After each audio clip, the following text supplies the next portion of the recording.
I hate to say this, but there's a mean feedback that's driving me all nuts. It's the fridge. Oh, it's a fridge. Right? Yeah, it drives us crazy too. Pull it out. A silencer. You can buy a fridge silencer, like down at the hardware store. Oh yeah. That makes me think of like a guy standing next to the corner, like threatening the fridge, like shut the fuck up. Come away with me in the night.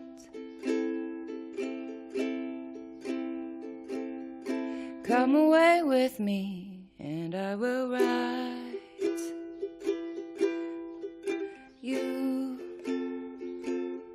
a song. You know the song La Bohème? Mm-hmm. God, if I could work that song into every conversation, I would. Look for it. Do you know a little bit, like, do you know what it's about? Do you know what it talks about? Well, maybe I don't know. What's the song? La Bohème by Charles Aznavour. It goes, La Bohème, na, na, na, na, na. It's super off key.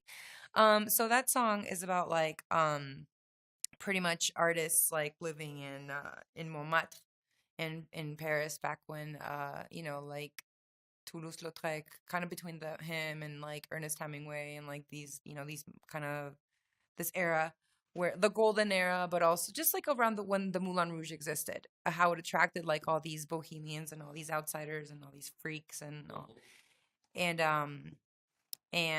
So he talks about how beautiful Montmartre was. He inserts in one of the verses, he inserts a tiny little love story, how he met this woman who used to pose naked, and how he paints, and how sometimes you don't eat every day. Maybe you're starving, sometimes you exchange a painting for food. It's like the starving artist anthem. And pretty much since, like, maybe my mid-20s, when I like had experienced Paris, and actually lived very close to the Moulin Rouge, to now, I've idealized this song. Like, I idealize it. Like, this song has been my favorite song in the whole world. And it took me a while to realize how much I was actually encompassing that song in the sense that I was like the starving artist, like. Yeah, but that's a horrible life. It's totally. Then that's when I was like, what am I doing? Like, no, I mean, it's okay when you're young and you want to live a horrible life so you can have an adventure. But you romanticize. Adventures are horrible. But you want to have them when you're young. And then you get older and you're like, yeah, I want room service. I want comfort. But then you've lived La Vie Bohème. Yeah. And so it makes a great story. And so you can't afford room service because you wasted your youth. You are the room service. Exactly. Yes. You are the room service. No, but I see. Yeah, that was the thing. I was like, oh my God, and I realized that it was because I was like romanticizing this whole thing. But that whole story was actually just talk about community. But you don't have to romanticize it. It is romantic. That's what romantic means. Romantic. And here, like, there were horrible people, there were great people, but almost everybody I met was interesting. I used to know a guy he was Native American, he was from Oklahoma. He'd been very broken at one point by a horrible car crash. He'd been a Vietnam vet, and that broke him in one way. And then he was in this car crash, and he was driving a van, I think it was, and I think he was just drunk driving home one night and drove over the edge of a bridge, and the river was at flood, and it oh God, swept his van up under the bridge so nobody could see. Oh Jesus and Christ. He was pinned inside. Oh my God. And he spent a couple of days there. And at one point, a couple of days? Yeah, and he like in his car, pinned? Yeah. And he reaches out and he manages to get hold of a tire, and he pulls the tire up and he builds a little fire on the tire. What? And he sends it floating out into the stream. To send a signal up, a smoke signal, which is great for a Native American, I suppose. And it gets almost to the edge of the bridge and it goes under and it kills the thing. And it just happened that the bridge inspection, which happens once a year, happened right then, and they came and they found him under the bridge. And so he would walk around here, and he walked with this side to side sort of weird gait, And he was but not one of my friends at all. Like, we didn't like each other at all, but he was this interesting character, and his story, I knew his story. And people have stories, and if you're a storyteller, then it's great to meet those people. How do you feel about what's going on right now in the United States in regards to the kids? I think what they're doing is great. I think that the school walkout was a great thing. I think that anything that allows some sort of movement on this issue is a good thing. In general, there's a sort of stridency to a sort of disturbing stridency to a lot of young people these days that isn't very reasoned or very considered. And I guess that's always been the way with young people to one degree or another. Mm-hmm. But when it comes to this, when it's on my side, I like it. When it's not on my side, not as much.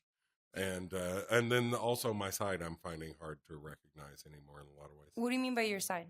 I mean the side that says, the side of gay people, the side of outsiders, the side of people who are bullied, people who are oppressed, people who are minorities, people who are imprisoned, people who are disenfranchised in whatever way.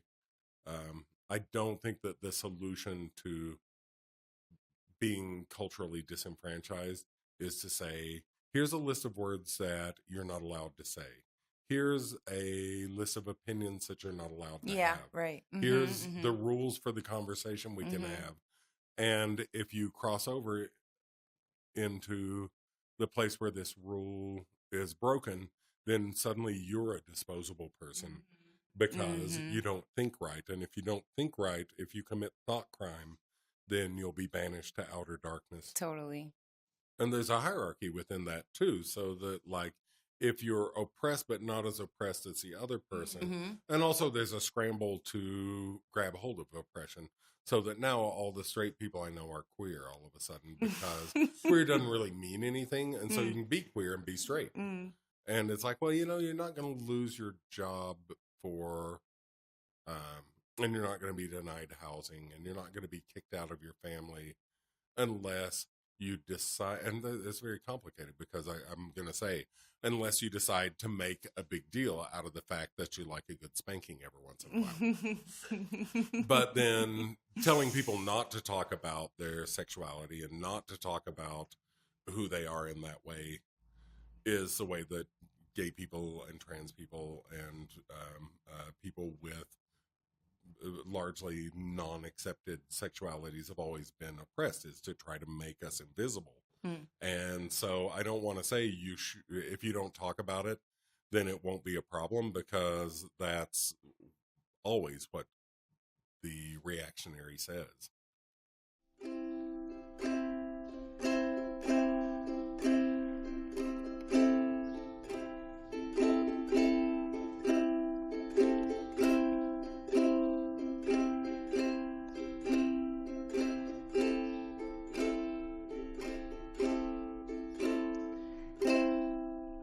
My dad always kept a gun next to him when he was sitting on the front porch because he had a koi pond, and the cranes and the ducks and everything else would come up and try to eat his koi. So he would just shoot the ducks?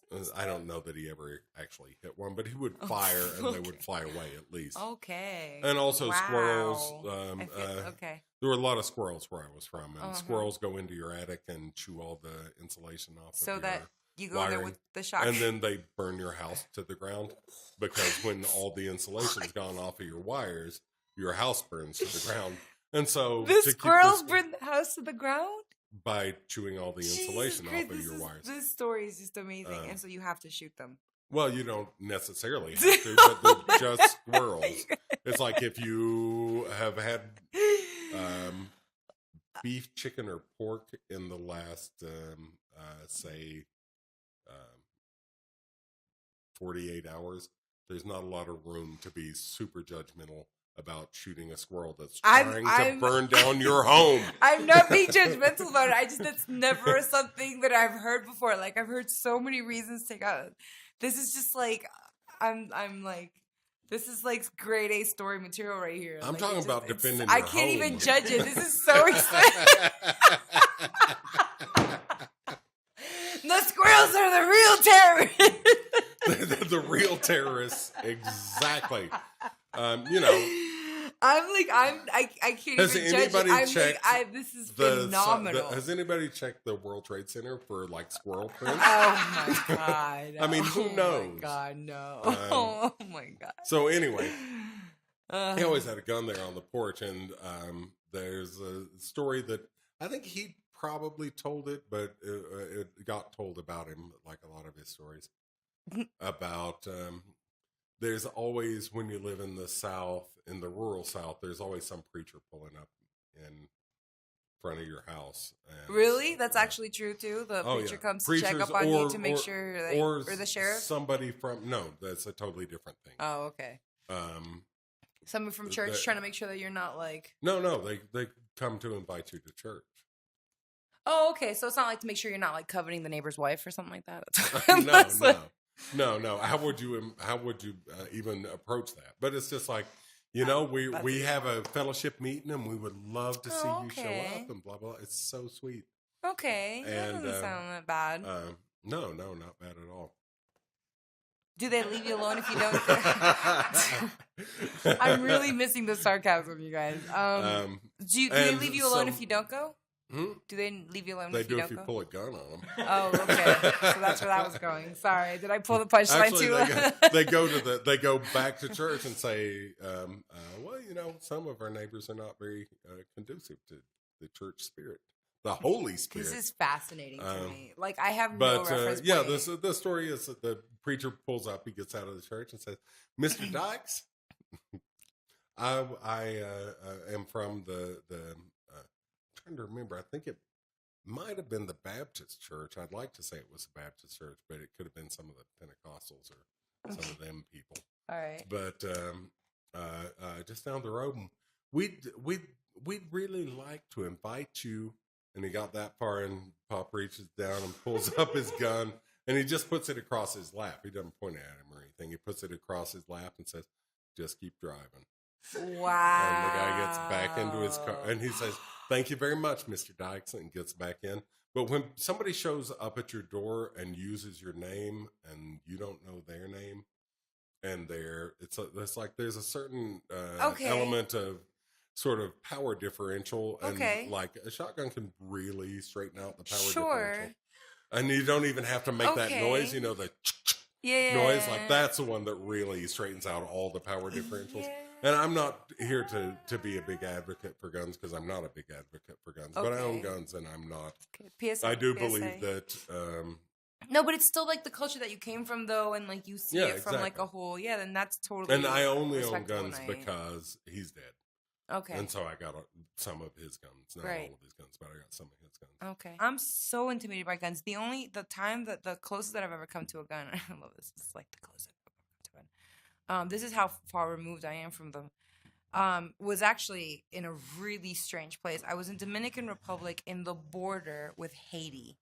See, that's a totally different gun experience. And this guy, no, but wait, it was actually, and we were just, it's probably not as bad as like, that's where we were. And we knew we were like talking to someone, like we went to go visit someone who was in the military, and therefore there were just military people around us. It wasn't like it was completely comfortable. It was like the military people were our friends, not really our friends directly, but like it was just completely informal and everything was fine. And this guy's like talking to me, and I'm like looking at his gun like, oh my God, it's an actual gun. And I'm like, I don't know, early 20s. And like, I'm like, where are you from? Huh? Where are you from? I'm mixed. I'm born in Colombia. My childhood was in Dominican Republic. But I've lived a big part in the United States, some in France, some here. Like I was maybe just like a suburbs kid. It just wasn't like my, And so anyway, I'm in this thing, and this guy just like, he's like, sees that I'm looking at his gun, and he just like pulls it out, and he's like, "You want to hold it?" And I just like, I felt like the power emanating from this like heavy, like it just, he was carrying it like it was nothing, like it didn't weigh, but to me, I felt like I was gonna grab it and it was gonna like fall to the ground, like it was gonna be so super heavy. I didn't even want to touch it. I was like, no, I'm okay, thank you. If you had actually grabbed that gun, it would have been super heavy. They are super heavy, but also that's very sexual. Sorry. Is it really? Yeah, oh yeah, but I didn't mean to. But maybe you just like guns. maybe so. Maybe I have some hidden gun gun fetish. fetish. Maybe I should explore that. I love But it. the thing is that coming from that culture, it's like, it's just part of the culture. It's like, my grandfather had a gun. He wasn't a scary guy. My great grandfather, yeah, he had a gun. Well, that's a long story. I won't tell that one. But my great grandfather had at least one gun. I don't think I'm like the best person to be talking about guns because my view is like the complete other way, because I haven't experienced them. But I also don't know that they should be so normal and like just kind of like Well, here's part the of an thing. everyday life. The problem is that they're not normal, and the scary people, the creepy people, the like gun people, they're not normal for them. They define their being in a lot of ways. And where I come from, when I was growing up, like I got a gun when I think I was about 12, maybe 13 when I got a shotgun, and it was just kind of normal, and it never occurred to me to shoot a person with it. It never occurred to me that it was something to shoot people with. I had like gun. I didn't have official what's gun it about training. then? What's it about then? The gun. Oh, I to went have- hunting, and that was for hunting, and it was like I also had a fishing rod. I also had a little boat that I would go out and paddle around and run a trot line in the morning, and it was part of rural life. But it's also part of rural life to like have it hanging out with you in the porch, and like show. Well, for my crazy ass dad, it Yeah. was, but most people know. There wasn't. You don't think there was maybe like a subculture of crazy ass dads that did that? They were like, "Here's the gun." Well, but the thing is, my dad wasn't hanging out with it he just hated preachers, so he happened to have it on hand when a preacher showed up. I mean, so sad. his grandfather was a preacher, and he. Oh, okay. He had all of that. Yeah, as soon as you put someone in your family, it's like, oh, okay, never mind, I get it. Yeah. So Lee Allen was this guy. Oh, Lee Allen, right? Oh my God, I totally background to Lee Allen. Yeah. And Lee had been a lot of things in his life, and few of them were very savory. He came down here and he was living on some kind of retirement, living pretty poor. So it was probably just Social Security. I'm not sure.